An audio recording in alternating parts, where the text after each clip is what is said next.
thank you for your introduction this morning and such a topic in 12 minutes. It's quite a challenge, but I will go with the thank you and try to commit to the time that we have been given. Let me start with a short introduction with 3 points, and I know that when we are in such a gathering with the United Nations, sometimes we speak about nice words, but my point this morning is not only to speak about the reality of the world, because we are dealing with radicalization and radicalism, that we need to speak about peace. Peace is an ideal, and it's a very demanding one. And my point here is not to speak about an ideal in a dreaming way, but with commitment, what we have to do, and in which we also, when it comes to pluralistic society, we have to start by being self-critical. All of us. That's the first intellectual disposition that we need to have, is how do we deal with our own religious tradition, with our own self, and then we speak about peace. Peace that we speak for others and that self-criticism when it comes to ourselves is the wrong starting point.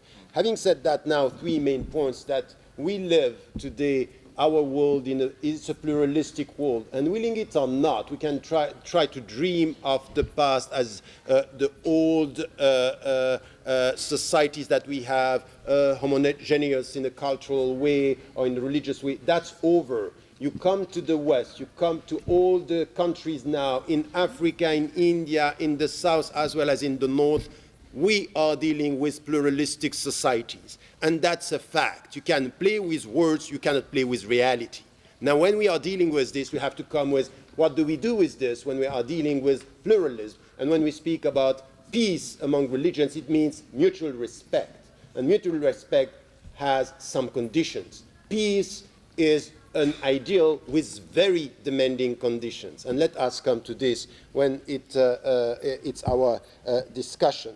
The first condition that we need to get, and I'm not sure we will agree on words, I'm not sure that we agree on feelings here, is that we are talking about unity of humanity. Unity of humanity means if you are an Arab, if you are an African, if you are an Asian, if you are an American, if you are a Canadian, or if you are a European, as to the human dignity, you have the same human dignity.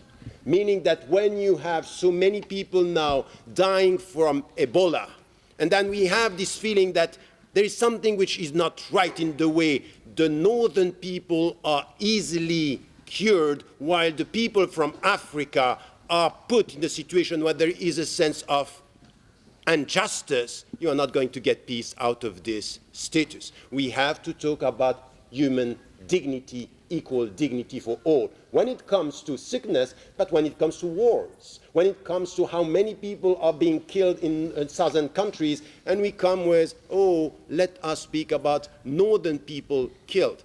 Equality is the starting point of peace, unity of humanity. And I think that this is something where the religious voices should come together to make it clear that we are not going to accept implicitly a kind of hierarchy between people when it comes to origins, religions, and colors. That's the starting point that we need to get, and I would like more religious voices being clear on this, being clear on such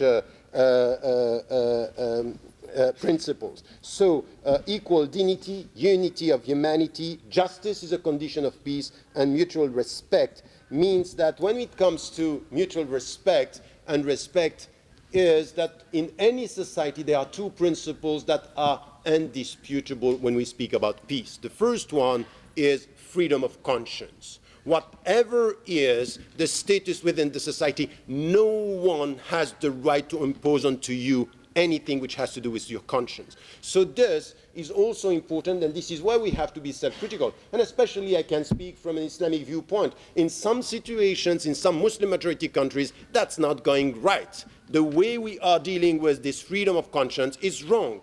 And if we want to improve the situation, in the name of peace, we have to be intellectually demanding with the status of people, for example, who want to change their religion. We have within the Islamic tradition a majority trend saying it's not possible. We have another trend saying it's possible, and not against Islam, but in the name of Islam. But if you speak about freedom of religion, you need to talk about this. This is from a viewpoint which is important from an Islamic perspective. But in every society, And in the West today, we also have to come with the second dimension, and it's freedom of worship. Freedom of worship is, it's not for you to tell the people the way they have to dress, the way they have to pray, and the way they have to eat.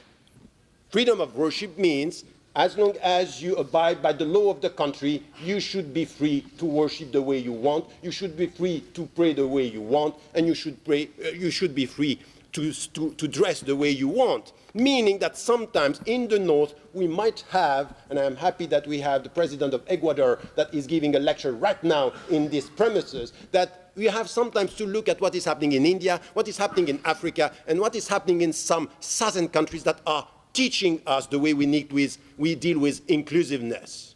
That if you go to Bolivia, you may be critical of some political positions, but when you have by law the fact that inclusiveness means you have the right to pray and to deal with your principles, and you have a diversity of cultures, by law it's acknowledged, we might have to think about it in the West instead of teaching the world the way we deal with pluralism. We might have to learn from others the way they have dealt with pluralism, and even sometimes in Western Europe with the way they dealt with in Eastern Europe. Sometimes we have in the long history, and don't take the example of Yugoslavia and the former Yugoslavia, behind the scene we have so many diversity and pluralism that were here beyond what happened in the recent history. So I would say that when it comes to peace and when it comes to, we need to go for something which is this mutual respect and inclusiveness. Inclusiveness means that we look at our society, and this morning I heard this concept, and I wrote this in a book, The Quest for Meaning, where I was talking about developing a philosophy of pluralism, the new we. And the new we, it's not only abide by the law, it's to get it right. That what is important now, it's not only to talk about within the nation state, about the law within the state, it's the narrative within the nation. It's you belong to the country. We belong to the same destiny. We are building these countries together. It's true in India, it's true in southern countries, and it's true in the West. And when sometimes I'm presenting myself, yes, I'm coming from Egypt, but I'm a Swiss citizen, and I am a European. And sometimes when I talk to my fellow citizens, they have this impression that I am a foreign citizen. I said that concept is not legal. It doesn't exist. So, but the point is not here. It's not legal, but the problem is that it's not with the law that we have the problem. It's with the narrative. You may have the same passport. I don't feel that you are within my nation, within the same narrative. This is where, with religions, we need to make it clear, and this is why I keep on repeating, Islam is a Western religion. Willing it or not, that's the fact. That's now, it's an American religion, a European religion, and Buddhism and Hinduism and Judaism and Christianity, this is why we come together. You want to build peace, start with the right principles. Don't try to select who is yours and who is not yours. So I have only 12 minutes, so don't clap. Just the less you clap, the more time I have. So thank you before the last thank you. So I would say that if we have to define with all these principles at the beginning, if you have to come to some of the definition of what we are talking about when it comes to freedom of religion. And I would say for everyone within his or her religion, if you decide to have one, if you decide not to have one.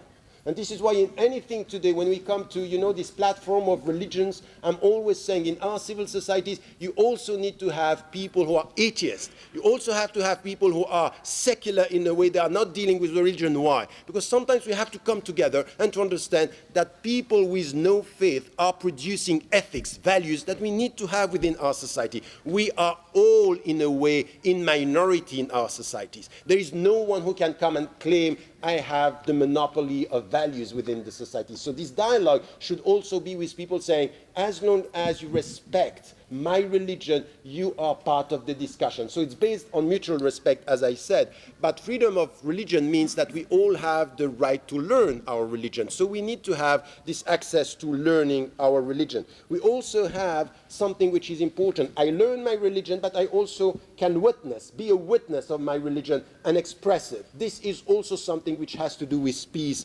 among religions. To share, it's also important to have a dialogue, to to speak about my values and to listen from others. And this is why this silence around religions, thinking that by being silent we are going to avoid wars, that's the first step to get wars, because silence is not helping learning, understanding, and sharing. And the last is also, as I said, changing. So this is why I would say that it's a very demanding process to learn, to express, to share, and if you want, to change. These are fundamental values and principles that we have to take and to promote. Having said that now, and I know that very often in such a gathering in the United Nations, this is where we all have to be self-critical, as I told you, and sometimes you have to go straight to the point, that we have problems. You were talking about very nice examples of Nobel Prizes that Amala and saying that's great. I think it's great. I have some doubt about some other prizes that you gave to some people, but that's another story. So you may share this with me. But the point here is also to be able to look at what is happening around the world and what is happening in Africa and some countries. What is happening today involving many countries that we have when it comes to freedom of expression. It could be in Pakistan, it could be in Afghanistan, it could be in Nigeria, it could be in so many countries. It could be in the United States, it could be in European countries, it could be in Germany, it could be in France, it could be here in Switzerland. We all have to be self-critical. As a Swiss citizen, I would like us to improve. It could be also in Israel. It could be everywhere when it comes to the freedom of expression and equality between citizens. There is no way to accept that because you are from one religion, you have more rights than others everywhere. So let us not be selective and not be, 1 minute? No. Not be selective and not try to avoid the discussion. Self-demanding, so that's fine. I had my conclusion, but my conclusion will be this one. Thank you.